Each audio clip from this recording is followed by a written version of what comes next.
Turkey's famous unmanned aerial vehicle Bayraktar TB2 is retired. You may ask how in the world a UAV can retire. Well, before I start, please give a like and subscribe to the channel. Baykar, the producer of TB2, made a ceremony for the first retiring one. Selçuk Bayraktar, who is the chairman of the board and chief technology officer of Baykar, made a speech about the event. The first batches of the TB2 were given in 2014 to the Turkish Armed Forces.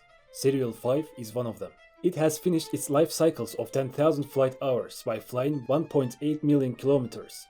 That means flying around the world 43 times, and also means going to the moon and coming back. Baykar took the Serial 5 drone. In return, they gave the T-510 serial numbered new UCAV.